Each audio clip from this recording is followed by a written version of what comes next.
The film starts off as we see a young girl named Jennifer dancing around while talking to her roommate Jill. Jennifer speaks about the branded clothes her fashion designer Nina gave to her. She then sits with Jill and asks her to come out for the night. Jill refuses, so Jennifer begins to talk about Rob, who's apparently Jill's crush. Therefore, she makes Jennifer promise that she won't approach Rob. Afterwards, Jill convinces her roommate to stay in for the night. They both drop on the bed and start laughing while eating Doritos. Jennifer plays along for some time but soon gets fed up with the boring environment and decides to go out. The following day, Jill wakes up and finds Jennifer sprawled on the bed after an eventful night. She then checks her weight, which goes beyond 120 pounds. After heaving a sigh, she walks to the living room where a guy, by the name of Steven, is watching the TV while eating a Pop-Tart. As Jill approaches him, he begins to laugh uncontrollably. When Steven catches Jill looking at him, he gets up and leaves. Up next, we witness that a house party is going on. The girls are arguing and discussing what Jill eats. Meanwhile, we see Jill struggling to eat some food in her room. She crushes a Pop-Tart and throws it into the bin, but later begins to hungrily devour everything. The overeating makes her run to the bathroom, where she gets stopped by Rob.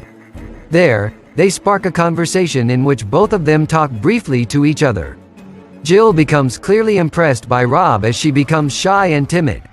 Unfortunately, she begins to feel sick, so she rushes into the bathroom.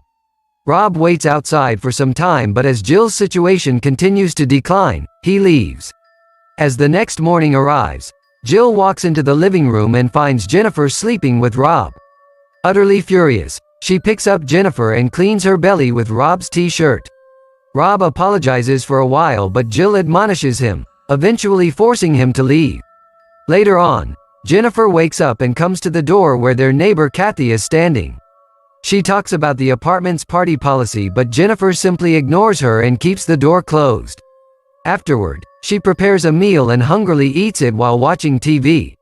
In the interim, Jill approaches her and tries to ask for help in her own personal development, but Jennifer simply scolds her and demeans her. She turns on her bitchy side and begins to humiliate Jill for her uselessness and fatness. The same night, Jennifer's moans ring through the house as she spends the night with Steven. Jill closes her ears as she can't sleep due to the noise. Alas, she gets up and prepares noodles for herself. She then sits in front of the television and tries to eat, but eventually throws the spoonfuls into the bucket. After a while, she forcibly begins to eat the noodles and slaps herself after every bite. Her psychotic nature begins to divulge as she keeps on slapping herself. The following morning, she lays passed out on the sofa with a heap of garbage around her. Steven passes her and walks out of the apartment. In the meantime, Jill sobers up and turns on Facebook. There, she finds a picture of Rob with some children. Just then, her mother calls her and begins to talk to her. Her mother, who's apparently drunk, says that someone is home, but it turns out to be Jill's father, who picks her drunk mother and cuts the call. In the meantime, the doorbell rings and Rob is outside. Jill dresses up and invites him in. She cooks him a delicious meal and they both sit together at the table. She asks him about the children and Rob states that they're not his. He works at the Children Facilitation Center and those children are from there. After they finish up the meal, Rob gets up to leave. Just at the door, they both share a romantic moment which turns into a kiss. Jill becomes really timid after that and says goodbye to him. Later that night, Jennifer returns home from work and Jill confronts her about touching Rob. Jennifer waves it away as if it's nothing. Upon that, Jill becomes impatient and mentions that they both need to talk about things. Jennifer pushes that away as well, saying that they will talk tomorrow. The next day, Jill prepares a lavish lunch with roasted duck and vegetables. Moreover, she opens up a present from Kathy with a letter mentioning that if she ever wants to talk, Kathy will always be there for her. Within the package, Jill finds a button which says, "Cinch." She then puts it away and waits for Jennifer at lunch. After the passing of the whole day, Jennifer returns home in the dark and finds Jill waiting for her. She becomes surprised upon finding the duck on the table, but upon tasting it, degrades it as well. Jill then mentions again that she wants to talk, but Jennifer pays no heed to it. That makes Jill lose her temper and she attacks Jennifer. Unfortunately for her, Jennifer becomes offensive and hits her before pinning her to the ground. She threatens Jill and then goes to sleep in her bedroom. That event surfaces Jill's evil side. She uses chloroform to pass out Jennifer. And when she opens her eyes, she finds herself tied by shackles. Jill sits in front of her and states that they need to talk. Jennifer is shocked to the core as she helplessly slides to the floor. Jill then starts laughing menacingly as Jennifer struggles with the chains. After some time, Jill comes back to the room with a cake. She cuts it in front of Jennifer, making her crave for it. She then takes a hefty bite and begins to taunt Jennifer about her marriage with Trevor. Jennifer becomes traumatized upon having those thoughts. Nevertheless, Jill pushes her into remembering her time with Trevor. Jennifer becomes deeply grieved as she states that Trevor was cruel and forced her to do worse things. The thoughts eventually make her cry, while Jill sits in front of her, totally unfazed. Jennifer pleads with her to let her go, but Jill doesn't pay any attention to her and simply leaves. Time passes on and Jill returns to her room once again, only to find Jennifer shrieking and jumping uncontrollably. As she screams in agony, Jill stands unbothered. When Jennifer settles down, Jill walks to her side and starts marking different areas of her body, while mentioning that everyone can hear her but nobody will come to her help. Up next, we see Jill sleeping on the couch when the doorbell rings and Rob comes outside. Jill snaps on her numb leg and hurriedly rushes to the door, where she sees Rob having contact with Kathy. Jill becomes jealous and walks into Jennifer's room to find her smiling. Anger rises in Jill's mind as she sees Jennifer fully composed. Out of sheer frustration, she begins to threaten Jennifer and slaps her continuously. Afterward, she brings boxes of gummy bears and forces Jennifer to eat them like a dog. Jill loses herself due to the frustration and calls Jennifer selfish while throwing all the jellies on her. Later on, she gets a call from her mother. The old drunk woman tells her that she's going into rehab. Upon that, Jill starts crying and closes the laptop. Afterward, she orders some chemicals online and inflicts utter brutality on Jennifer. She then forces her to dance. Jennifer tries her best to stay on her feet. In the meantime, Rob comes to visit her and offers his help, but Jill sends him away. As he leaves, she picks up the packages outside and brings them in to mix some chemicals. She prepares injections with that chemical and laughs evilly. Later that night, she watches TV and slowly slides her hand into her undergarments and elevates into a dream where she gets close to Rob. Their intimacy takes high levels and suddenly, a competition begins between Jill and Jennifer. The judges sit at the table and try to analyze the best love partner. Jill keeps on going with Rob while Jennifer gets pounded by Steven.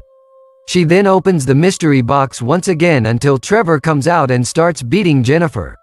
The lovemaking turns into cruelty as Trevor unleashes his sadistic self. He begins to bounce on Jennifer, while the judges immediately leave the table. Jill also ends her pleasure trip with Rob and lies down in a motionless state. With a jolt, she wakes up from her dream and walks towards Jennifer's room.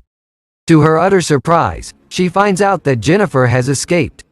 In order to locate her, Jill runs out of the house and dashes across the streets, looking for Jennifer. Ultimately, she finds her sitting on the pavement in a hypnotized state. Just as Jill approaches her, two cops also pull up and begin to inquire with them. The cops ask the reason for being out in the undressed state, and Jill mentions that her roommate is having a disturbed sleep cycle. Moreover, she pleads with the male officer to let them go. As he's reconsidering, his associate mentions that they can't just let the two girls go, upon which Jill gets up and talks to the lady officer. As soon as she mentions that there's been a guy, the female also allows her to go back to the apartment. Therefore, Jill takes Jennifer and they both return to the apartment. Once inside, Jill takes Jennifer to the shower and puts her in the bathtub where she sits in a complete trauma. In her distorted mental state, she begins to cry and state how evil Trevor was. Furthermore, she begins to whine about how hard it is for her and how hard she's trying. Jill consoles her for a while and hugs her. After a while, Jennifer begins to motivate Jill. She compliments her cooking and states that she should share it with the world and Jennifer will help her. That makes Jill happy for a while, but it soon turns out that Jennifer was only making that stuff up. She suddenly starts screaming for help again, due to which Jill tries to drown her in the bathtub. Jennifer fights back for a moment, but Jill uses the shower pipe to strangle her. In her utter bestiality, she wraps the pipe around Jennifer's neck and injects the prepared chemical into her arm, until she passes out. Later on, we see that Kathy is outside the apartment with some cake. Jill drags the unconscious Jennifer across the hall, into the bedroom. She then turns on Facebook to see Rob's comment on Kathy's pictures. Anger fuels in her and she texts Rob to stay away from her, from now on. Just then, she receives a message from Kathy asking her to come outside. As Jill opens the door, Kathy apologizes for being so pushy and presents the cake as an apology. Instead of accepting it, Jill smashes the cake and closes the door on Kathy. Up next, we see both the roommates sitting together and laughing about various things. Jill receives a call from Rob, but she leaves it on voicemail on Jennifer's command. Both of them then hear Rob break up with Jill and say that he can't do it anymore. Jill pays no attention and keeps on laughing, but then Jennifer mentions that, "We don't need him." Upon that, Jill catches the word, "we," and becomes extremely angry as she realizes it was Jennifer all along who was hitting on Rob. She becomes furious with her and as a punishment, halts all the food supply for Jennifer. The facts make Jill go wild. She begins to cut off her own clothes and runs around like a crazy person. She begins eating food voraciously while ruining half of it. She then takes a knife and slowly approaches Jennifer's bedroom. In her madness, Jill strangles Jennifer and pins her to the ground. Afterward, she thrusts the knife in her belly and keeps on pushing it until Jennifer bleeds out completely. They both then kiss each other and the scene fades out. The following morning, the camera shifts to the modeling agency where Nina is taking auditions of the girls. She judges everyone on their bodies when suddenly, her associate tells her that Jennifer is here. Nina goes to her office and looks at the photo album where Jill's photos are side by side with Jennifer's. Nina rejects Jill's proposals while mentioning that flakiness is not fashionable. She then gets up and approaches Jennifer, who injects Nina with the chemical and watches her reflection in the mirror. Back in reality, we see that it was actually Jill, imagining herself as Jennifer. The camera then pans to the filthy apartment where Jill prepares yet another meal. Horrifyingly enough, the meal is composed of the excess flesh around Jill's belly. We see her standing there and eating the meat, which eventually puts an end to the film.